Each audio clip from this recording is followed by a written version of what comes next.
دوستو اس عیسائی نے سب کو شام بخیر کہا اور کہا میرا نام کونسیاج ہے۔ آج میں یہاں آیا ہوں کہ میرے 5 سے 6 سوالات ہیں، اگر ان کا صحیح جواب مجھے دیا گیا تو میں ابھی مسلمان ہو جاؤں گا۔ تو لوگوں نے خوب تالیاں بجائیں۔ نمبر 1، مجھے کیسے پتا چلے گا کہ اسلام ہی ٹھیک مذہب ہے، اور ہمیں کیسے پتا چلے گا کہ قرآن یا اور کتابیں اللہ تعالیٰ کا کلام ہیں؟ اور آپ پہلے بھی کئی لیکچر میں کہہ چکے ہیں کہ جنت میں جانے کے سوا ہمارے لیے کوئی راستہ نہیں بچا، تو میں بھی جنت میں جانا چاہتا ہوں۔ یہ اس بھائی کے پہلے 2 سوال تھے۔ مزید ڈسکس کرنے سے پہلے اس ویڈیو کو لائک کریں اور چینل کو سبسکرائب کر کے بیل آئیکن پہ ضرور کلک کریں۔ جواب میں ڈاکٹر ذاکر نائک صاحب نے سوال دہراتے ہوئے فرمایا کہ بھائی کا سوال کے 2 حصے ہیں اور یہ اچھا سوال ہے، اور ان کا تیسرا سوال یہ بھی تھا کہ بائبل میں لکھا ہے کہ تمہیں تمام کتابوں کو فالو کرنا ہوگا۔ سب سے پہلا سوال کہ ہمیں کیسے پتا چلے گا کہ اسلام ہی صحیح مذہب ہے، کا جواب یہ ہے کہ اسلام سلامتی میں سے ہے، جس کا مطلب ہے امن اور اللہ کے سامنے سر جھکانا، یعنی مسلم یہ ذہن میں رکھتا ہے کہ میں اللہ تعالیٰ کے ہر حکم کے سامنے اپنا سر جھکاتا ہوں، یعنی مانتا ہوں۔ اگر آپ یہ جاننا چاہتے ہیں کہ قرآن اللہ کا کلام ہے تو ساری دنیا کے ہر مذہب کے علماء اور اسکالرز یہ کہتے آئے ہیں کہ قرآن میں سب کچھ ہے۔ اگر آپ پرانی کتابوں کو دیکھیں گے تو اس میں ملے گا کہ زمین سیدھی ہے۔ کیا آپ مانتے ہیں کہ زمین سیدھی ہے؟ تو بولا ہاں۔ سائنس کہتی ہے کہ زمین سیدھی نہیں ہے، اور قرآن بھی کہتا ہے کہ زمین سیدھی نہیں ہے۔ میں نے ایک لیکچر میں کہا تھا کہ قرآن اینڈ ماڈرن سائنس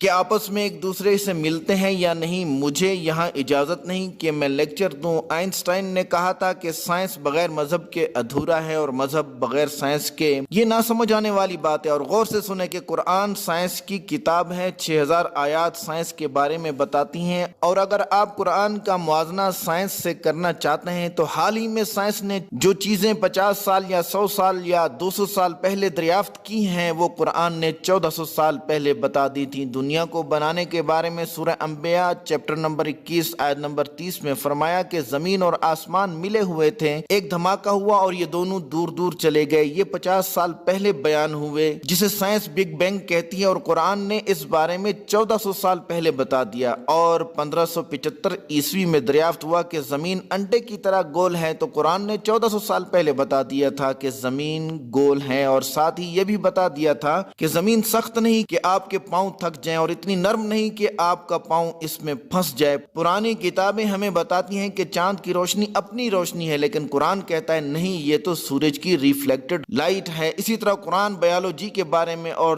جینیٹکس کے بارے میں اور زالوجی کے بارے میں اور جتنی بھی مذہبی کتابیں ہیں ان کے موازنہ اگر سائنس سے کریں تو یہ موازنہ صرف قرآن پاس کرتا ہے، باقی کتابیں نہیں۔ چاہے یہ دریافتیں 50 سال پہلے کی ہوں یا نہ ہوں۔ آپ کا اگلا سوال تھا کہ جنت میں جانے کے سوا کوئی راستہ نہیں، تو آپ اچھے عیسائی ہونے کے ناطے اگر بائبل کا مطالعہ کریں گے تو آپ کو Bible gospel of Matthew chapter number 5 آیت نمبر 17 سے 20 میں ملے گا کہ عیسیٰ علیہ السلام نے فرمایا کہ میں تمہیں آج بتاتا چلوں کہ آخری نبی کے بارے میں، بلکہ جو اللہ تعالیٰ بولے گا وہی بولے گا اور صحیح بولے گا۔ اور عیسیٰ علیہ السلام نے فرمایا کہ وہی آخری نبی ہوگا، اور اگر آپ اس کا زمانہ پاؤ تو ضرور اس پر ایمان لاؤ۔ شاید میں نے آپ کے سوال کا جواب دے دیا ہوگا۔ تو بولا میرا اگلا سوال یہ ہے کہ میری ساری فیملی عیسائی ہے، اگر میں مسلمان ہوتا ہوں تو میں اپنی فیملی سے کیسے رویہ رکھوں، کیسے رابطہ رکھوں، کیسے تعلق رکھوں؟ صاف ظاہر ہے ایک ہی گھر میں 2 مذہب مشکل ہو جائیں گے۔ تو ڈاکٹر ذاکر نائک صاحب نے فرمایا کہ اسلام ان سب نبیوں پہ ایمان لانے کو کہتا ہے جو پہلے آئے، اور تمام انبیاء نے اپنے زمانے میں محمد صلی اللہ علیہ وسلم کی بات کی ہے، حالانکہ محمد صلی اللہ علیہ وسلم نے فرمایا تھا کہ 1,24,000 نبی آئے تو ان سب نے محمد صلی اللہ علیہ وسلم کی بات کی۔ تو اگر آپ آج مسلمان ہوتے ہیں تو آپ سب سے بہتر عیسائی ہوں گے۔ آپ کا 5واں سوال کیا ہے؟ تو کہنے لگا اب کوئی سوال نہیں بچا، میں مسلمان ہونے کے لیے تیار ہوں، اور وہ مسلمان ہو گیا، اور ڈاکٹر ذاکر نائک صاحب نے اسے کلمہ پڑھایا اور خوب تالیاں بجیں۔ دوستو ڈاکٹر ذاکر نائک صاحب کا جواب کیسا تھا کمنٹ کر کے بتائیں۔ شکریہ، السلام علیکم۔